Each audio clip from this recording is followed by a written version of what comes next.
Welcome, everybody. I'm Rick Weiss, Director of SciLine.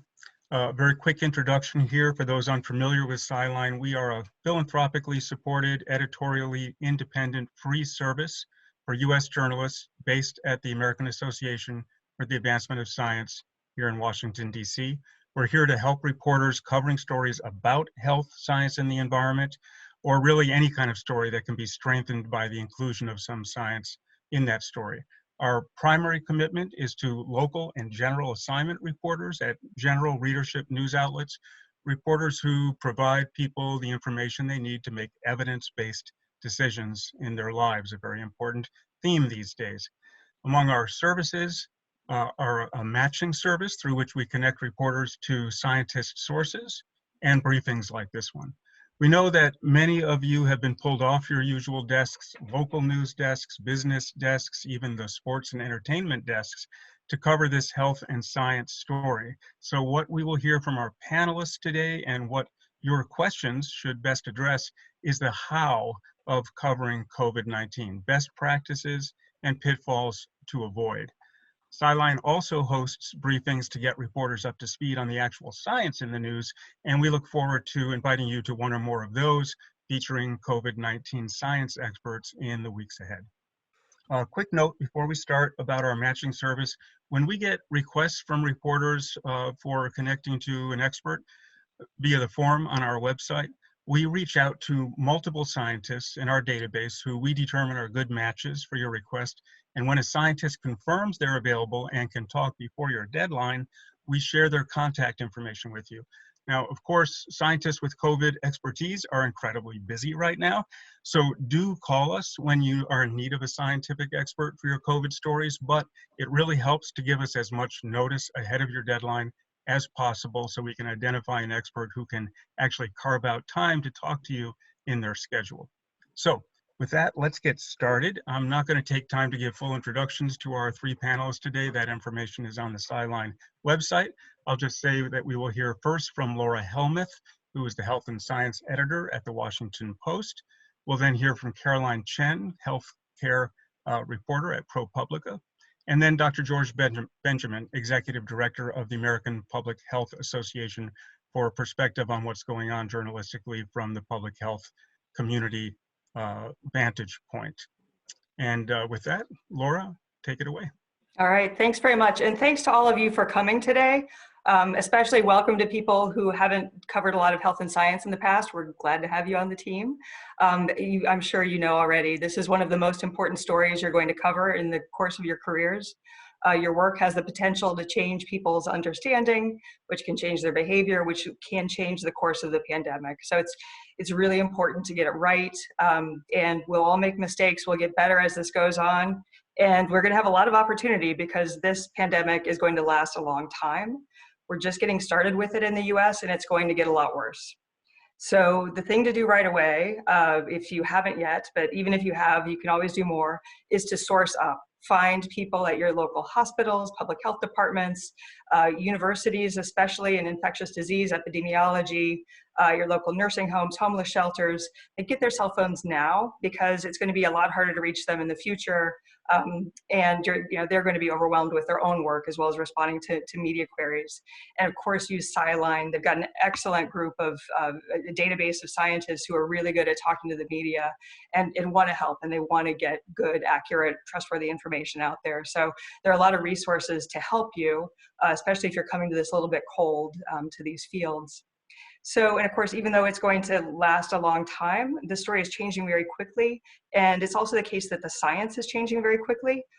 So you want to make sure that you have just reliable scientists who can help you evaluate the evidence, identify misinformation, debunk things that are false, and also show what's missing. And for those of you who haven't covered research a lot before, one thing to know is that science can be really messy. And it's especially now kind of messy because it's always an iterative, self-correcting process. But right now, people are throwing out all their data, trying to share it, trying to collaborate, test things, try things. And it's, we're seeing it happen in real time. So I think showing your readers how the process of science is working In a way, even though a lot of what the message will be is that here are the things that scientists don't know yet, or they thought they knew and then it turned out it was something else. But kind of showing that process, I think, can alleviate anxiety a little bit in your readers if they kind of know that like smart people are working really hard to understand this, and that it's evolving quickly. And it's really good to show what's not known yet, what scientists are working on, to kind of help demystify it and to let everybody know that we're all kind of in this together. And some of what is known, as this story progresses, you're going to repeat a lot of information, and that's a good thing to do, because even though you may feel like you've written the same story a dozen times already, we're still seeing the audience is growing dramatically. There's a lot of people who are interested in more people all the time. So it's good to just repeat what is known, even though it's not news. And that is, basic public health information, like explaining social distancing, why we're doing it, why it's so important, why hand washing matters, why you want to stay home if you're sick. So all those things, even though you may be sick of saying it after a while, you have to kind of keep saying it. And then one thing, whenever there's something new and scary in the news, you'll see conspiracy theories and misinformation, some of it innocent, but some of it, weaponized or done by bots or whatever. So a big part of your job, probably bigger than what it's been in the past, is going to be debunking misinformation and replacing it with real information. And there's a lot of research on how to do this right, and maybe that's something we can talk about in the discussion section. But basically, you don't want to amplify conspiracy theories or misinformation if they're still kind of not spreading very far. But if they are, if they're getting a lot of attention, there's kind of best practices for replacing a false fact or a false idea with something that's actually true, helping people understand where the false information came from, so it's not so mysterious why they're seeing it all over their Facebook feeds. And as you're doing that, I think it's really important right now to pay attention to the questions that your readers have. And you can do this, nationally or internationally by looking at Google Trends to see what people are asking about. But pay attention to your own comment section, to social media, to Twitter, to see what people are confused about or really desperate to know about or scared about. And sometimes that can be a really good way to know what your next target should be or what you should be including in your next stories. And right now, the appetite is endless. And don't worry too much about repeating yourself, and don't worry about getting scooped by competitors. If somebody else has a story, don't let that stop you from doing the story too. You have an audience, they have an audience. The number of people who didn't see any given story is functionally infinite. So keep writing, pace yourselves. It's going to be a long time. The science writers and health writers tend to be very collegial and very friendly on Twitter. So if you have questions, talk to us there too. As well as these sorts of events. But anyhow, good luck, and I'm looking forward to our conversation. Thanks very much, Laura. Great start. Caroline. Hi, thanks for having me. I'm really glad to get to chat with you all. So I've been covering this outbreak for about 4 weeks now, and it's been very hectic. So I wanted to split my advice into a few categories. So first I wanted to say, things are moving really, really fast. They're moving faster than usual. So I'm trying to be extra precise about some things. And so specifically that's about the information I'm getting, when I'm getting it, and where I'm getting that from. So as an example, I would say things that are related to testing capacity, like how much testing capacity, say, your local lab has. That's changing day to day right now. Sometimes it's changing hour to hour. This kind of freaks me out. So as an example, at one point I was working on a story where I was trying to calculate the total national capacity of, how many patients per week. This was 4 weeks ago when I was trying to do this. How many patients per week we could test in America. And at a certain point, after a lot of reporting, I had nailed down that number. And then 6 hours later, I was wrong. I was just dead wrong because that had changed. Okay, and that obviously freaks me out as a reporter.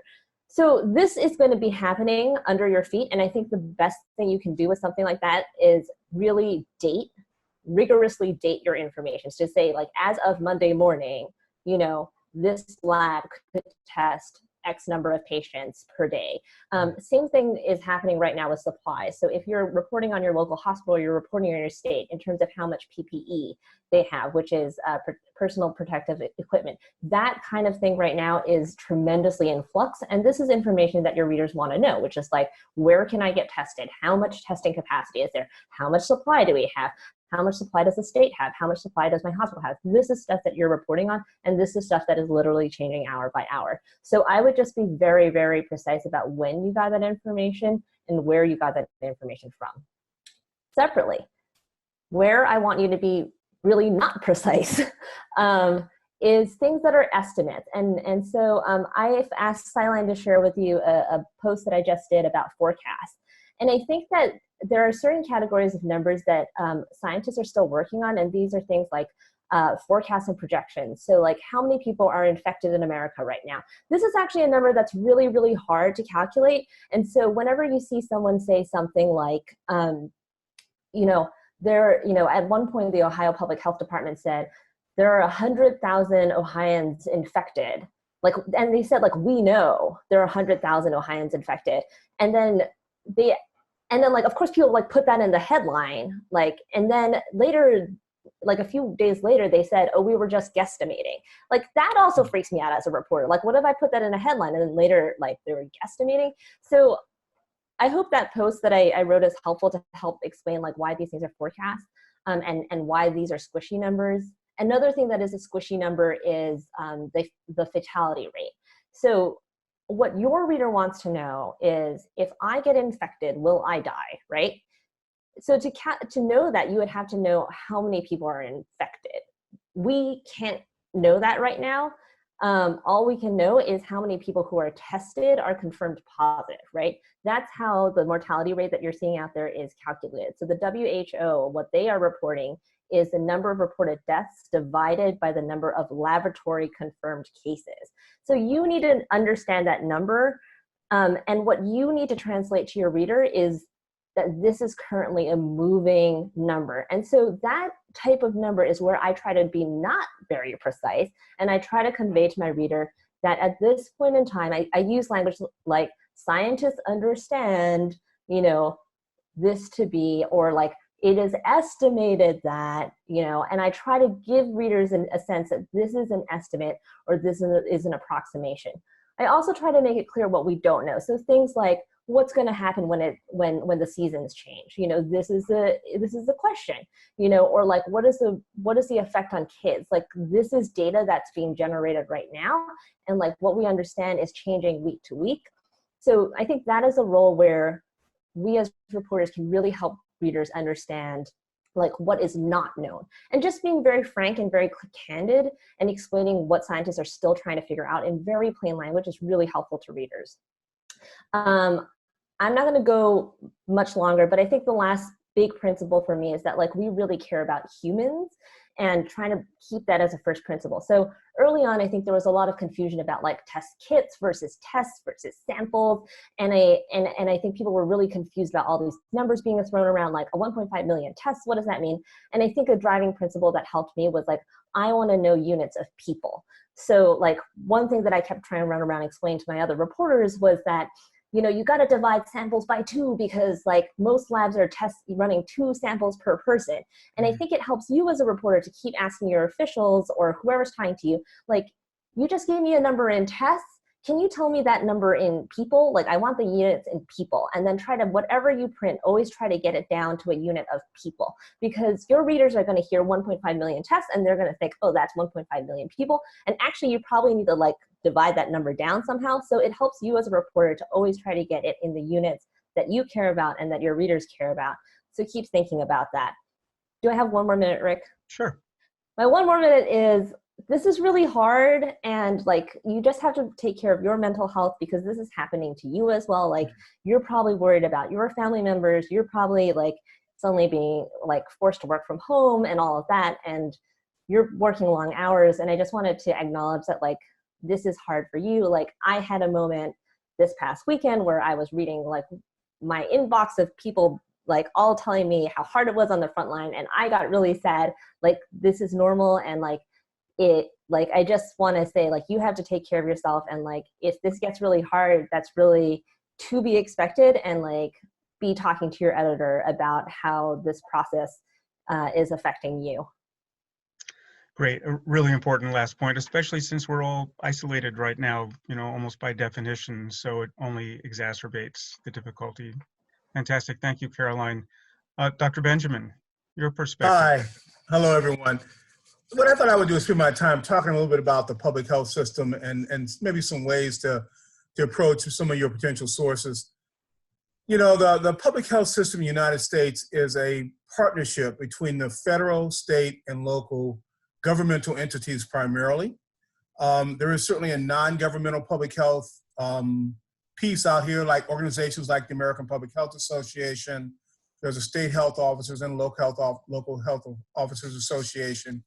And all of us in many ways work with the federal government, even though we're private nonprofits. And just like you have in the health sector with a hospital association and a medical society as well. But on the governmental public health side, this partnership, they work together.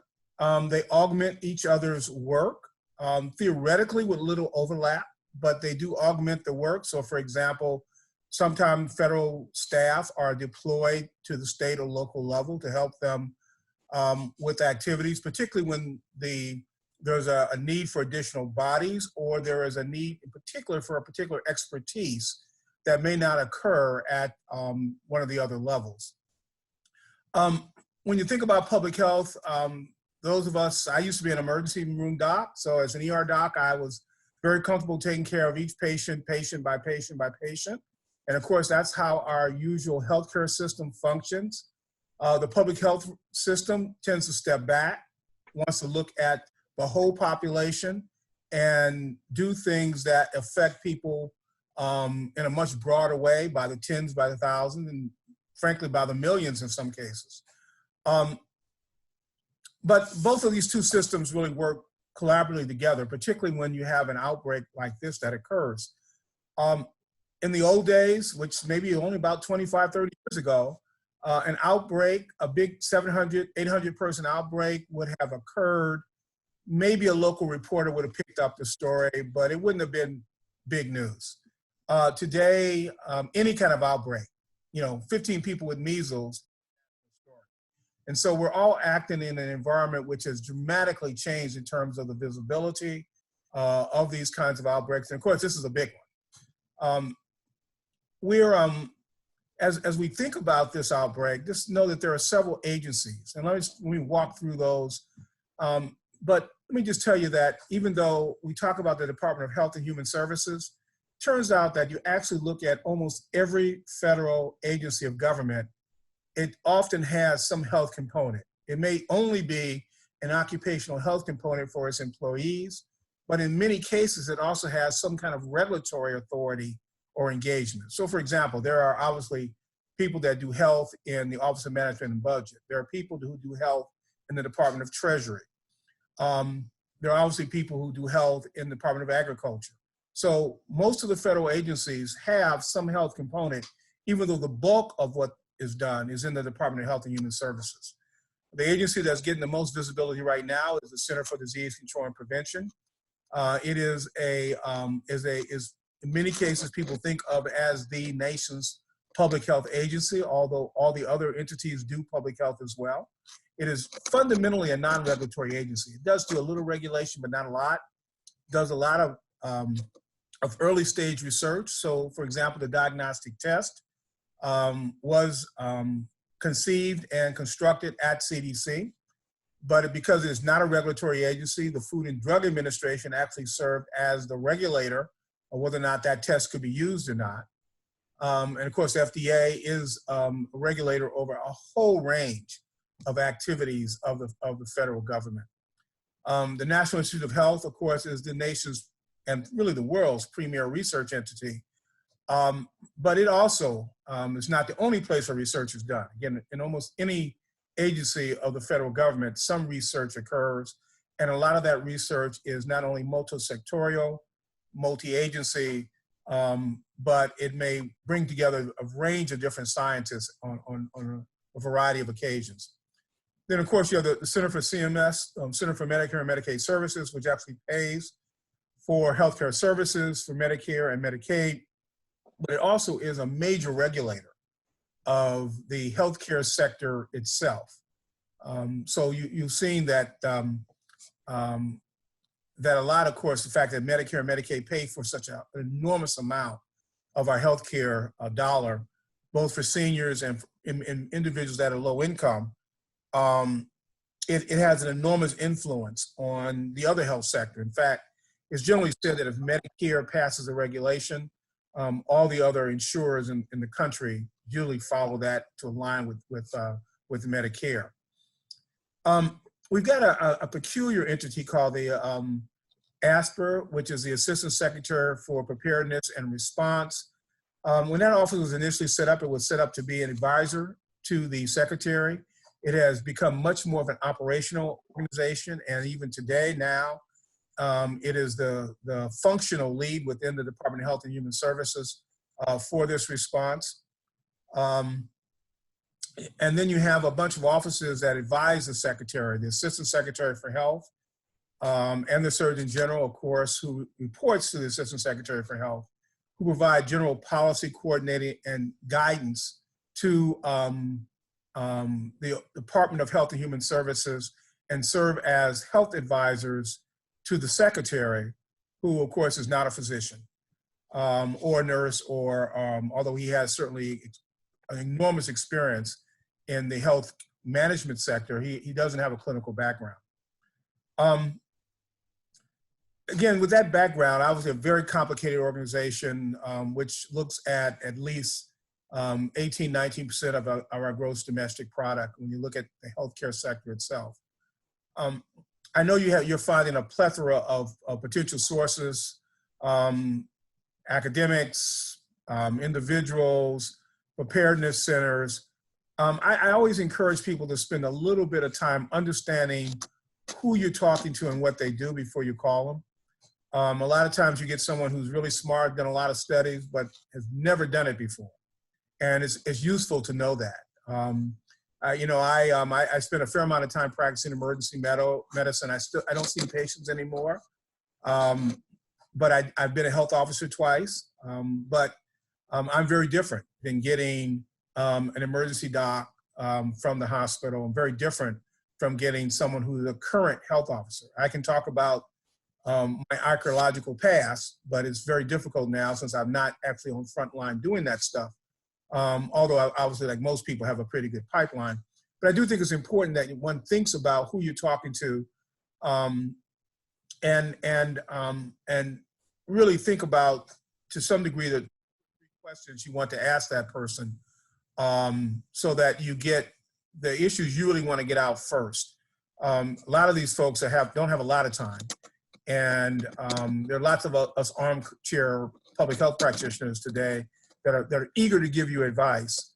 But I do think you have to be very careful about where you're getting that advice from, because a lot of it is uninformed, and in an environment like this where there's so much fear and confusion, it makes it much more difficult to get the facts. I think it's very important for you to figure out how to balance facts with fear. One of the things we try in public health not to do is scare people, but give them truthful information, to be transparent, to be clear in our communication, to do really good risk communication. And sometimes we don't want to say some things because we really don't know. And I think we should tell people, look, I really don't know. And in this particular outbreak, we know a lot about coronaviruses, but we know very little about how this new strain of coronavirus will ultimately work. And so a lot of the assumptions people are making are based on what they think will happen versus what they really know will happen, even after looking at the other nations that have been impacted. And then finally, I think as you're closing out your stories, I know there's always this person who's a headliner writer who comes in and writes the headline after you've written your story. It's important, particularly in this time, to make sure that the headline writer hasn't changed the content of your story, or your editor. I know they go through and they write up stuff and they edit stuff all the time. it's very important to push back if they fundamentally have changed what you think you know, or they're putting in place something that probably an hour from now, you know, although you can't prove it, will be incorrect. With that, I'll stop. Thank you. Thank you very much, Dr. Benjamin. And we will now move to the Q&A portion. Again, you can hover your cursors over the bottom of your screen, put in your questions in the Q&A box there. And please remember that we're looking at questions about how to cover today's story as opposed to the science itself. And I'm going to start right here with one from Melina Bordeaux at the Belchertown Sentinel, Massachusetts. I'm an editor of 2 weekly newspapers. One of the struggles we've faced covering this is that the information continues to change and develop so quickly that by the time our newspaper is printed, the information is outdated. What are some tips for how we can provide helpful and accurate information to people on a weekly basis? Ooh. Tough, boy, in this age of moment-to-moment moving news. I think some of Caroline's points were really important about putting a timestamp on everything you do. As of Friday, X number of people had been diagnosed. But it's interesting. I mean, in a way, as with a weekly, it's as you must deal with this all the time. Trying to come out with with a bigger picture story and that goes beyond the minutia of what happened that day. I think this isn't going away. The pandemic's still going to be here in 3 weeks. So giving people your best information, it actually, even if some of the specifics change, if some of the details change, the big picture is going to be with us for months. Yeah, I would add to that I think some of the even though some of them, some things are changing definitely day to day, that some of the big picture advice I haven't seen change, sort of things like, what should you do if you think that you're sick, which I've repeated over and over again, which, like the big order principles haven't changed, which are, you don't want to rush to the ER, right? You don't want to overwhelm the system. And you want to call, right? Something like that hasn't changed for weeks. The explaining the idea of what flattening the curve is. Now, of course, the forecasts and the case counts are going to change literally day to day, moment to moment. But like what flattening the curve is and how that works, that is something that holds. We were all obviously thinking about this at ProPublica, as we do like big investments for news apps, that we're trying to think like what can last for months. So we just put up a big news app about hospital beds. And that's like over a really long-term forecast, like what would happen, if 20% of the American population ended up infected over 12 months, over 16 months, so that's something we're hoping we'll be able to stand up for months. So we're kind of trying to think along those timelines. So I hope that helps think. And so maybe for your region, I would think about questions like hospital preparedness. How are they trying to prepare? Like that's kind of a story that maybe would be able to hold for at least a week. Great advice. We have a question here from Nick Jervis at KJZZ News Public Radio in Arizona. From the beginning, reporters have struggled with how to handle misinformation from the White House. This morning, FDA's Stephen Hahn had to walk back some of what the president said about potential treatments and vaccines. How can we cut through the confusion? And I think this plays off Dr. Benjamin's point that, there are a lot of people in the federal government who have some responsibility here. We all know that a lot of them are pretty hard to reach. And sometimes they offer conflicting information. Any tips for how to deal with that? I'll put it this way because I want to be respectful of the White House. The president is a political figure and is given a political message, and you should, I think, view what the president says as a political message. And I would get the facts from the people that have the facts. And I would do that with anybody, any boss who has been given the information, but may not be the best, may not understand that information the most, and maybe trying to give you the Cliff Notes version of what they think they heard. Not trying to miss it, not saying that they're trying to mislead you, but they're giving you what they perceive as a Cliff Note version.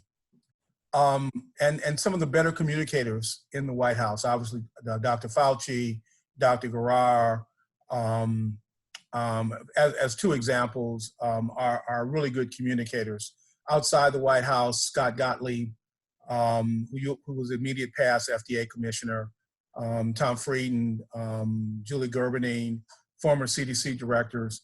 And then there's a range, obviously, people, talking heads on TV that are pretty good at it. But I think to the extent that one can hear it and then vet that information, recognizing that the politician giving it to you is giving you the Cliff Notes versions through a political lens usually, and the scientific folks are giving you the information that they have at the very moment.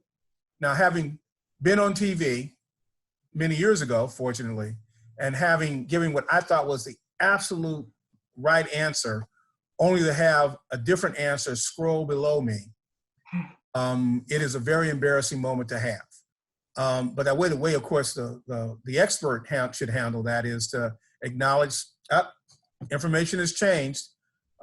Here's the new information, or I'll get back with you and try to correct it. But I think vetting that information is very, very important, and not just simply, not assuming that there's some new policy guidance, because quite frankly, they're building this while they're flying it. And so while they may think they're giving you good policy guidance initially, 2 hours later, as they're rethinking and looking at how people have heard it, they may not have communicated effectively. Frankly, they're not very good at it right now. And that's one of the challenges. Yeah, I can speak to that one too, if you like. This is a big challenge. And we're seeing, the White House task force, it's not uncommon. It's happened several times that they say something is coming, that Trump or Pence say something is coming, and it's not true. So it's really important to not get, to not just say, President Trump said X, Y, and Z, but to say what the evidence is. And if he says something that's incorrect, you have to say what the actual, truth of the matter is, and make it clear that that you're going with the evidence, whatever he said. And this, it's really important to not get into a kind of a false balance trap, where if he says one thing and every epidemiologist in the world says the other, those aren't two equivalent points of view. And you just really want to go with the evidence here and not get caught up in reporting the political points that are being made. Yeah, I would to jump on something that Laura said right at the beginning of her talk, which I just want to double down on, is I think every reporter should have one epidemiologist, at least, one lab person, one lab expert, and one emergency room / in your local hospital person on cell phone, if you can, their cell phone number, as much as you can. So every time I get an expert, I try to get their cell phone number. Even if they don't realize that I'm getting their cell phone number, when they call me, I immediately save it to my cell phone, because if you can, and they become your friend, the second that your local official or the White House, whichever you're covering, they say something and you're not sure, if you are able to immediately text them and be hey, so-and-so said this number, does that ring true to you? Even if you're not quoting them, right? Some of these people can become your off-the-record friend. And I have a lot of sources that help me out on an off-the-record basis. They're never going to be quoted, but they just text me back and they're check that, And that helps me be a better reporter. So you want to have those experts in your pocket who can help you put the brakes on, or if they just write back and yeah, it sounds ballpark right, that helps me move faster. So try to at least build up that range of sources that you have on speed dial, would be my advice. Yeah, let me add, get your one of your local health officers as well on that list. Someone who's actually run a governmental public health department. And if you can't get the person who's currently the health officer, get the last one that had the job before. Yeah, actually, the idea of having an off-the-record friend is a great idea. I remember in my time as a reporter, just getting someone to tell me off the record, I wouldn't write that if I were you, from someone I trusted, is extremely helpful. Question from Rachel Bichelle at the Mountain West News Bureau. Can we please discuss best practices on debunking conspiracy theories and how to gauge when a conspiracy theory crosses into the worth addressing category? Maybe the ibuprofen versus Tylenol story of the last couple of days is a good example. Laura, you had mentioned that challenge. You want to address that? Yeah, that's a big problem. That's one of the most important judgments calls we're making every day, all of us, about covering this pandemic, because there is so much misinformation, and a lot of, some of it is just people who are scared and confused and sort of amplifying little grains of information in weird ways, and then there's a game of telephone, and then there are a lot of people who are trying to profit off of this. So they're claiming that they're selling these quack products or vitamins and saying it'll protect you from coronavirus. So a lot of people are trying to make money off of fear and confusion. So it's, I think, if there's a judgment call, like if a conspiracy theory hasn't gotten much air yet, you don't want to amplify it, you don't want to expose more people to it. But a lot of them are popping up and going bananas, especially on Facebook. So I think it's a real public service to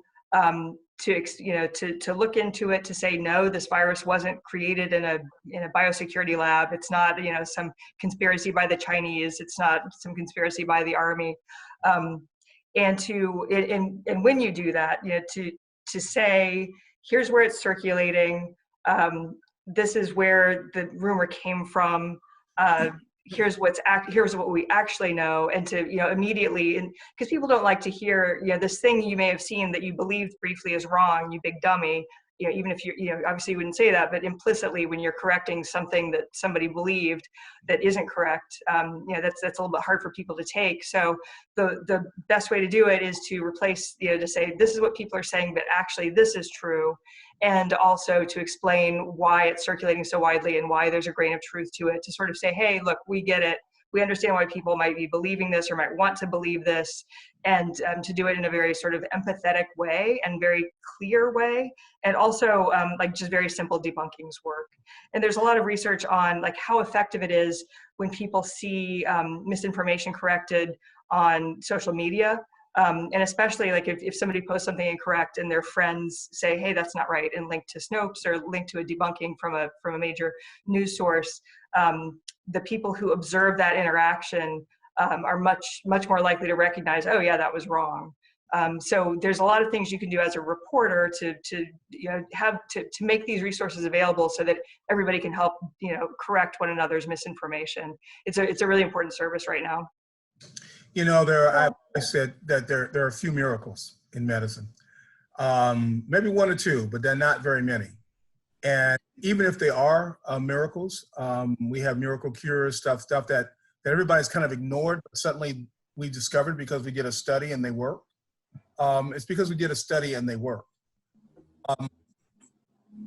But in most cases, I always ask people, show me the study. Show me the original source of that information before I go with it. Anytime it's around a therapeutic issue in health, because most of the time you cannot find the original source of that miracle cure, that treatment that works. And 9 times out of 10, if it sounds like it doesn't make any sense, it doesn't make any sense. And so I just think that but people see something because they're grasping for the cure. Caroline, were you going to say something there? Yeah, the only thing I would add is just, and this is something I've learned from our audience team, it's not from me, this is credit to them, is to really think about how something will move on social. So instead of having like a question in a headline like, was this thing created in a lab? Like actually put the answer that you want people to circulate in the headline. And like we recently did a story, one of my colleagues, about a Facebook group of like something like 27,000 firefighters that believed in a lot of these conspiracy theories.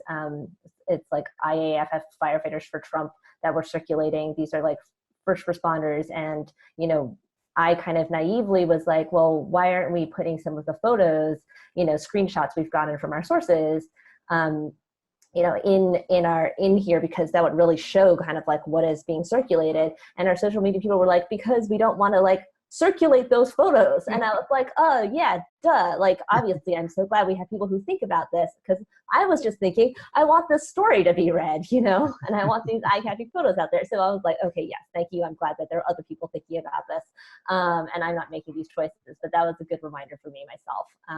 And so, yeah, maybe if you're debunking things, to try to think like, a lot of people don't read past the headline, or a lot of people don't read past the tweet and they just retweet it. So like trying to get the right information like in that tweet or in that headline. Mm-hmm.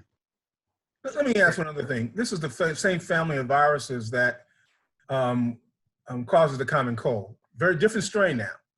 But I think if you can benchmark it and say, okay, would this, if I had the common cold today, would this help me? Based on your own experience, the answer is usually no. You know, like drinking warm water, the last time I checked, doesn't make a cold go away. So they're just some simple common sense things that if you benchmark this disease process, realize it's a very bad disease and it's a different strain. And if you were around covering SARS, again, use that as your frame of reference. I think at least you can get things into the, this is not possible at all camp versus things that maybe potentially we need to look into. Great. Question here from Erica Moser at The Day in Connecticut. It's a struggle just to keep up with the many announcements and updates from government and public health officials. What are some good ways to find and share the stories of how this is impacting the average person in the community?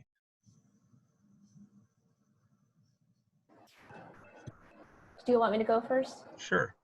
Yeah, so I obviously, like, my beat is national, so I'm trying to do this on a national level. So depending on how your paper works, like ProPublica very early on put out actually just a call out, which you can find on our website, which is www.propublica.org/coronavirus. And we specifically made that link very easy to remember so that we could repeat it on air, and share it with our partners, which again, like, this is our audience team, like they think about things like this, bless them. And we did that specifically because we wanted to hear from people on the ground.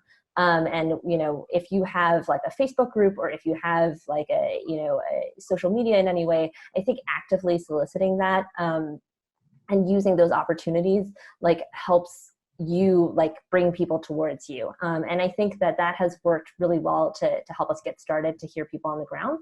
But also I think, like, as we've written stories, every time we've written a story, we've then generated more people coming in. So for example, one of my colleagues wrote a story that just pointed out that, like, even as the CDC has been saying, like, no, at that point, I think it was like no mass gatherings of over 50 people, and starting to tell people to do social distancing, that millions of federal workers were still waiting for a work from home order. Like, we posted that instantly, like, people started writing in to us, you know, from the federal government. Like, we started getting tips and sources immediately. So I think, like, if you start thinking about, like, what is the story you're trying to do? What is the community you're trying to reach? And what is a story, like the opening salvo of a story potentially that you could do as a reporter to indicate that you're interested in that area? That might be a way for you to start connecting with the community that you're particularly interested in. Mm-hmm. Great. Yeah, it's really important to do those stories. Thanks for asking about that, because it is, you know, even though this isn't a global pandemic, it's going to play out different ways in different locations, and you may be the only outlet that's covering what's happening in your hospital, in your school system, in your you know, homeless population. So those stories are super valuable, not just for your own community, but for helping everybody around the country, around the world, kind of know what's happening where. And I think some of the most touching stories that I've seen lately have come out of Italy, you know, where people are really showing the impact there. And even if you're in a community where there haven't been cases yet, there almost certainly will be. So that it'll help if you have some connections with the local hospitals and with local schools to you know, help you find people who can talk about their experiences being sick or being quarantined. And it's really important to humanize this, because, you know, when people are scared, it brings out the worst in them. And we've already seen, you know, a lot of racism, a lot of kind of othering, like, oh, it's only, you know, smokers, or it's only people from China who get this. And so I think it really helps people understand that everybody's vulnerable, and that social distancing is something we do to protect everybody, and everybody matters. Mm. Along those lines, we have a question from Jess Dyer from WBTV in Charlotte, North Carolina. One thing we've been struggling with is people blaming the media for hysteria, like stores selling out of essentials. It's become a double-edged sword. We are trying to show what's happening at stores, but some say our showcasing causes the chaos. How can we approach stories like this better so we don't cause panic, but still report on what's happening? Tough challenge. Yeah, Caroline? I think I've been, you know, I've had the opportunity lately to like do a number of TV interviews, and I think that the ones that have been most effective, in my opinion, is ones where they give an opportunity to discuss like what people can do, right? So you aren't just like talking about the alarm, but you're also giving people very practical suggestions. So, to not just film people panic buying, but then to have the very practical suggestions of like, you know, when to go to the grocery store, to try to space things out and go at times, like maybe odd hours if you can, so that you're not like jammed in there along with everybody else. And then to have like really bring on expert voices, right? Who say that you don't need to have like 3 months worth of groceries, like what the actual recommendations are. And I think to bring on those like calm expert voices who are trusted, to be able to explain to people like, yes, the recommendation is to have a 2 weeks, 2 weeks of groceries, and that you can like slowly start to do that. And also to give people just the sense, I think what I've been trying to transmit in the columns that I wrote, like the one that we just sent, is that like you aren't helpless and this is just happening to you, but like we all have a part to play in flattening the curve. And part of that is like not panicking and just like deliberately playing your part, right? And I think that this is sort of really done through tone. And it's tricky, right? But I think that that's something that I try to think a lot about, which is like language and tone and like actual word choice and how I do that in my writing and like what is the message I'm trying to convey. So I think that you can kind of do both. We did a grocery store story where we try to show actually the fear of the grocery workers, and I think like trying to put a human face on their fear maybe would also help give people pause to not just go and like panic buy unnecessarily. So I don't know if that was effective for somebody who was reading that, but I think trying to show the human faces on both sides maybe hopefully was a way to approach that. Yeah, we've got lots of guidance out there in terms of what people need to do to hunker down for an emergency. And normally what would have happened would have been the government would have said, okay, we want you to hunker down for 3 days, 7 days, 14 days, and you need to be prepared with the following stuff. That did not happen this time, and that's unfortunate because it resulted, as you know, in all the toilet paper going away and water going away. And if you have access to a water fountain, you didn't, or probably didn't need to buy water. And I have no idea why people bought the toilet paper. But it may have been that, it was used obviously in lieu of other tissues.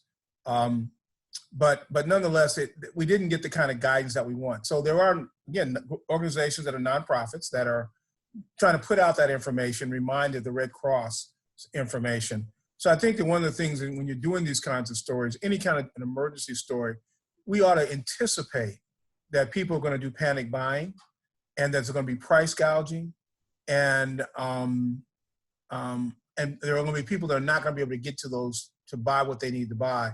And so I think having those stories in the can and an approach to them might be a way to get ahead of that story so that we don't scare people. Yeah, and on the part of the question about what do we do about people accusing the media of panic mongering or exaggerating, I think this has been a problem for forever, but it's gotten a lot worse lately of politicians weaponizing mistrust of the press. It's more important than ever to kind of show our work, to show this is the guidance, this is how we know what we know, this is who we're talking to. and just be really transparent and kind of signal our virtue, signal our honesty. If we wrote something last week that turns out to not be true, not be accurate a week later, as we always do, we run corrections, but also kind of explain this is why the message was this a week ago, but now as more information has come out, now the best guidance is that. So I think we just have to keep amplifying trustworthy messages and show people repeatedly and tell them, not just show them, but tell them that they should trust us on this. And it seems to me, just to echo, one of Caroline's points, there are positive and solutions-based stories that can be written, and it's important that the media keeps focusing on that too. I'm thinking of something even in the New York Times this morning that I saw about the feelings for wanting to help others that have been generated by this crisis, and some of the, the better side of people coming out, and it's great that some of that is being reported on as well. Question from Kathy Ann Kowalski, freelance reporter in Ohio. Reporters generally aren't personally involved in the stories they report, but COVID-19 is affecting all of us in a variety of ways. When might it become appropriate to disclose one's personal situation in a story? For example, if you're reporting on mental health aspects of isolation, but gee, you're feeling isolated, or suggestions for families who might have a loved one who's been diagnosed. When does it work to get personal? Laura? Yeah, I think, hi Kathy Ann. I think that can be very empowering. It can make a story even more engaging and touching when you reveal that you're in this together too. I mean, I think that's always, it depends on the sort of story it is. If it's a straight news story, it might not be appropriate, but I think there's a lot of room here for first person stories or for reported pieces that, either parenthetically or somehow weave in the fact that the person who's telling you this story is also experiencing this element of it. So I would say err on the side of humanizing yourself. And your editor can always take it out, but I think it's worth a shot to put in your own experiences. I think readers really respond well to that. Yeah, so you can tell me how you feel about my having first person in the story that was dropped in the chat, and also I'm going to drop one more in there, which is the one that preceded it, which was very much geared towards being personal, because the point of that was like my previous outbreak coverage experience and growing up through SARS. And that was like the first time I'd ever done first person for ProPublica, and I was very uncomfortable with it. And our newsletter editor was like, more first person, Caroline, more first person. And I was like, I don't want to do this. And I got like a really great reader response, and it was really surprising to me, actually. So I'm still not super comfortable with it. The second column I did, which is the one that was posted first, like at the end of it, I could talk about like how upsetting and overwhelming this has all been to me, which again, I was like kind of uncomfortable writing. And again, my editors were like, yes, we really like that. And again, that is like what readers have responded really well to. So I think I concede at this point that like first person has its uses as much as it's not my instinct to do in the first place. But I kind of think, at least for me, I use it when I think that there is a point to it, right? Like for me, I think both of those columns were very numbers heavy, and like a big part of them was for me like trying to like demystify numbers and try to get behind numbers. But something I'm trying to remind people is that like behind all these forecasts and numbers are people, right? Like that is the message I'm trying to get across here. And like, that is why we need to care about this, both as reporters and as human beings. So to me, it made sense for me to then insert myself because it's part of the bigger message that I'm trying to drive across as a reporter. So that's a call I'm making right now. And it seems, based on the feedback I'm getting, that it is working. And maybe that might be something for you to just think about, like whether you think that introducing yourself into the piece helps to enhance like really the goal of the story you're writing. It certainly seems like a possible tool for developing trust with the reader as well. And that seems so important right now to, on a story like this at a time like this. Question here from Penelope Overton at the Portland Press Herald. This might best be going to you first, Caroline, given your background in investigative, but right now we're swamped with coverage of daily transmission progression, daily government reaction, daily economic impact, but we know we need to start planning and gathering string for longer form, bigger impact investigations and narratives. Any suggestions on where to start? What are the most important accountability stories that have been done in past pandemics, even if in other nations? Oh man, we are trying to do accountability reporting at high speed at ProPublica, and it is hard. I will just say that. I think the main thing to maybe focus in on is like who do you think are the most vulnerable people that you populations you care about in your local area, and it's going to be specific to your community, but like for us, like I think the broad question has been like, how prepared is the US?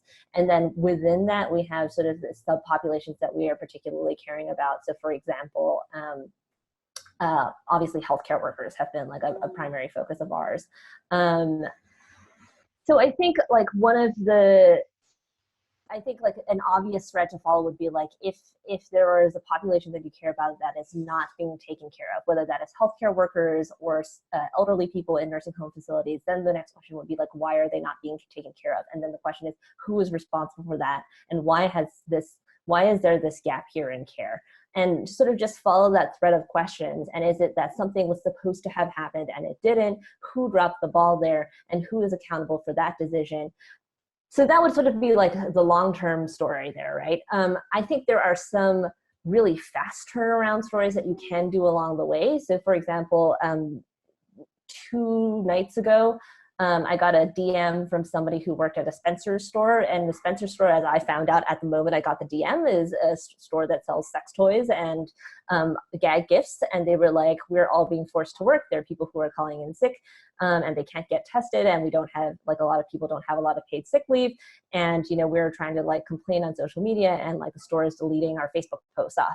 And one of our editors was like, this is ridiculous, and just like started calling people and called the store. And the next morning the store was like, we're closing our stores. Like, instant impact, instant story. It took about like 4 hours of reporting.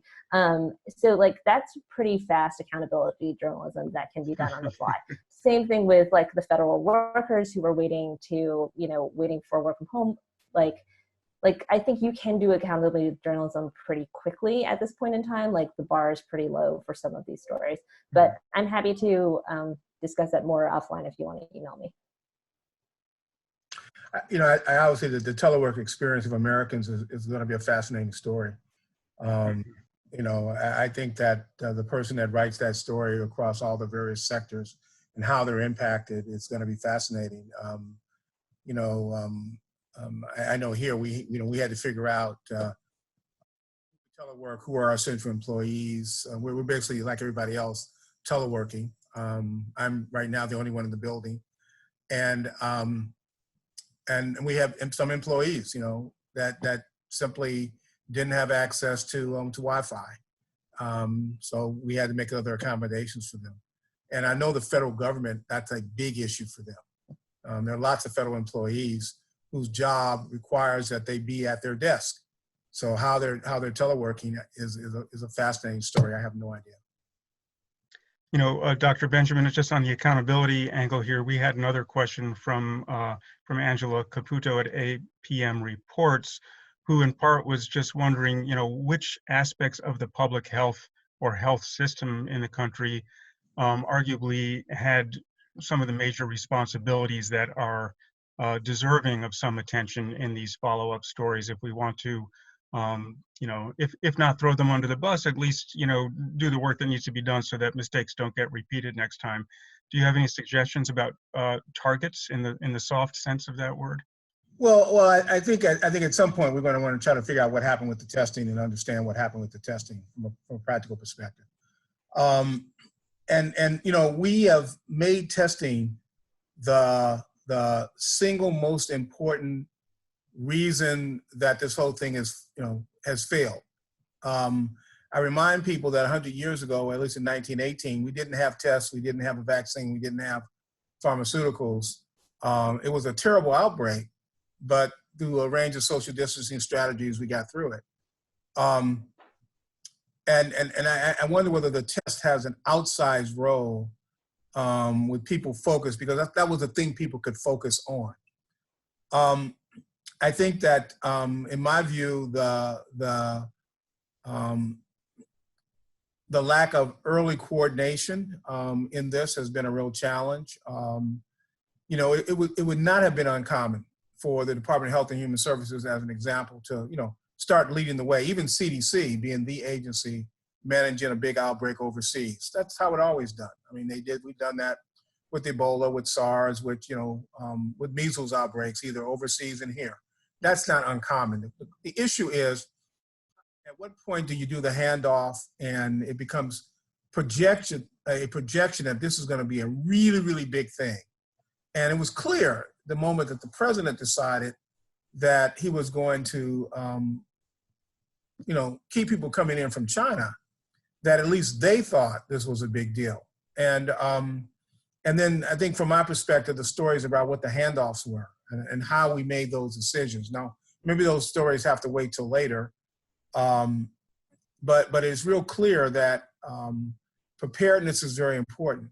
I think another interesting story, of course, is the fact that, and this is, again, you need to know this is an advocacy position, but I think I'm okay doing it now. The fact that we have an event, we throw a lot of money after it. We don't quite solve everything. We withdraw the money, and then when the event comes that we're not prepared to do, we have to throw more money and resources and infrastructure. So what you have is kind of this yo-yo infrastructure and funding that keeps going on over time. And you couple that with an administration that has not yet really figured out how to do the intergovernmental thing in an effective way. I mean, every administration has that problem until you have an event, and you do the emergency. You have to figure out how to work together very differently than you do day to day. But quite frankly, this administration has had that as a challenge. The Bush administration had that early on in Katrina as a challenge. Now, some of us think they recovered, they got better over time. But the speed in which you respond in an emergency is proportional to your practice and how often you practice stuff so that everybody knows their role and how you adjust your roles in an emergency. So I think there's a lot of systems issues that one can look at very, very clearly. And I think still that many of the right people aren't kind of brought in a room in some of these discussions. I know the state and local health departments, for example, are embedded in the Center for Disease Control and Prevention Command Center, but are the right people embedded in the federal system? I don't know. When I was in Maryland and we activated our command center, we had a seat for the Medical Society, the Hospital Association, the Chamber of Commerce, of course, all the government agencies and the governor, so that we could effectively talk to one another in the command center and make joint decisions in a much more effective way. It is unclear to me how we're doing that right now. Interesting to see what we learn eventually about how decisions were made, indeed. We're almost out of time here. I want to ask one question here from Bellamy Palethrop at KNKX in Washington. How would you recommend, and this is really, I think, a big question on a lot of reporters and people's minds right now, how would you recommend explaining to our audiences why this epidemic is so serious and why it's been necessary to shut down the entire economy? I've heard from folks saying that if you look at death rates alone, for example, it doesn't seem that deadly. How can we explain why the response to this is so much bigger than anything else we've seen in our lifetime? It's really a key question. Laura, I see you're nodding. Do you want to start? Oh yeah, yes. This is a tough one. I mean, there's a lot of answers to that. I mean, I think fundamentally, one of the most important messages for our audiences is that the small decisions they make today can be the difference. They're literally, they're life or death decisions. things we do completely innocently can spread this disease to people who are very vulnerable. And it might not seem deadly to some members of the audience, but pretty much everybody either has an underlying condition or is of an age that they're at a great risk of dying from this, or loves people who have underlying conditions or at an age where they're at great risk of dying from it. And I think we can't repeat that too often, that even though the specific death rate isn't known yet, partly because we don't know the denominator, we don't know how many people are really walking around infected without major symptoms, but we know that it does kill a lot of people, and we don't know how bad it's going to be, but we do know that these basic public health measures will save lives. Like the fact that we're all working from home today, we're saving lives by working from home. And it's a really hard concept. And that's one of the problems with one of the big accountability stories is, why has public health been so underfunded for so long? And it's partly that you can't take the credit for something that is invisible, for something that doesn't happen. But what we're doing right now is preventing deaths, and it's a little bit hard to conceive of. So I think that's one reason why we just have to keep explaining over and over what the principle of social distancing is, how flattening the curve matters, the fact that if emergency rooms get overrun with a surge of people who are sick, it's not just going to be people infected with coronavirus who die, but people who have other problems that would have been treated routinely, and they won't have access to hospital services and things like that. I mean, it's really hard to imagine just how badly the health system could collapse if the surge happens. And so all of us are the ones who have to work all together to prevent that from happening. Yeah. One thing I just want to maybe point out, which might be helpful for some of your listeners, is one, I would just do not compare it to the flu. Okay, that's not helpful to anyone. I think it's really confusing. It is definitely. I earlier said that case fatality rates are very squishy numbers, and we have to help people understand that. But I think that it is, we can confidently say that it is more deadly than the flu. I don't think that's a helpful comparison, and I think that as a media we should just drop that. We've heard this 80%. 80% is mild, 80% is mild. I do want to explain where that comes from, and I'm happy to share the actual data behind that. You can find the data online. The 80% comes from a data set that came out of China of about 70,000 cases, and the category of mild was mild, like very mild, like close to no symptoms, up to mild pneumonia. And I don't know about you, but I don't want to get mild pneumonia. Mild pneumonia is not what I typically think of as mild. The next category up was severe, okay, which was bad in hospital. And then the next category up from that was critical, which is, I'm reading here, exhibited respiratory failure, septic shock, and or multiple organ dysfunction. Okay, so the 80% range is really, I think it's fairer to call it mild to moderate. So I think just explaining to people what the actual potential symptoms are, and as more data comes out, properly characterizing it, first, I think helping people understand what the severity, what the symptoms and potential consequences are is one part of this. I think the other thing to help people understand is that confirmed cases right now is really hiding the spread of the disease, and getting experts either to, if you're on TV to really explain that, explain why the numbers you're seeing reported and confirmed is not showing the true extent. And then I think third, helping people understand how spread works, what an exponential curve actually is. And I think what's helpful here is the fact that the US is behind other countries. And I think you can actually show with charts how the curve worked in other countries, because the initial curve looks exactly the same for all the other countries, and you can actually see the exponential curve, and you can already see that starting in the US. And I think that's really helpful. So you can say, even though right now in whatever your locality is, you only have 50 confirmed tests, this is what an exponential curve looks like. And if we don't bend the curve, this is how it's going to continue to go up. And this is going to really hurt our hospitals, and we need to give them as much time as possible to prepare. And I think that this is where we can really point to other countries that have come before us and talk about the scenarios we're trying to avoid, which is, in Wuhan, in Italy. So I hope that helps as sort of concepts that you want to bring forward, because I think, unfortunately, due to the lack of testing, the actual confirmed case numbers can look really low, and that can be really confusing to people, because they're there are only 50 confirmed cases in the whole state. What's the big deal? Yeah. And Yeah, let me just add one thing. Preventable is probably not the right word, but we can significantly mitigate this. Every single death is a tragedy. Particularly every preventable death is absolutely a tragedy. But we went to war over 3,000 deaths from the World Trade Center. This nation would not tolerate and fund, from a humanistic perspective, 1 million people dying in a year from any disease. I don't care what it is. When we know we can do something about this, regardless of the fact we don't have a vaccine, regardless of the fact that we don't have antiviral agents. If we had 1 million people die from a disease outbreak, that would be a failure of governance. That would be, I think, a failure of society. And we've been planning. We've known a bad pandemic of some kind, of some disease, was coming. We didn't know when it was coming. We've had several near misses, but we've been talking about this for 30 or 40 years. And while we've done a lot of preparedness on it, we've not really done it with any seriousness.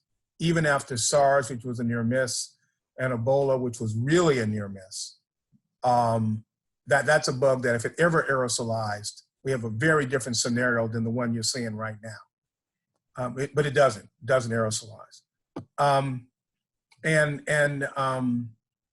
To just understand we're shutting down our society because that's the only tool we have in the toolbox pending a vaccine or an antiviral agent.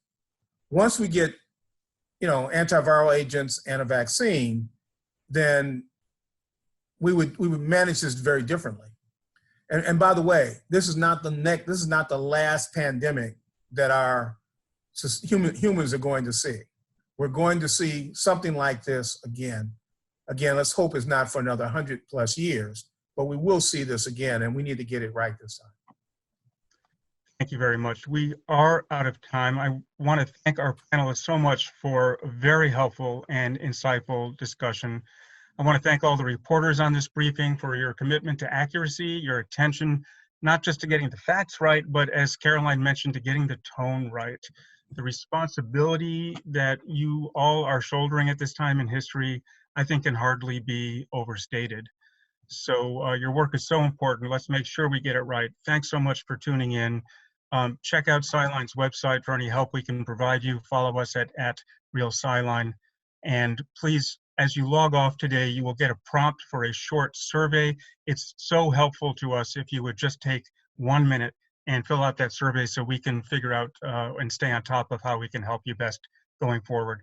Thanks to all the reporters on this story. Thanks to our panelists, and we'll see you next time.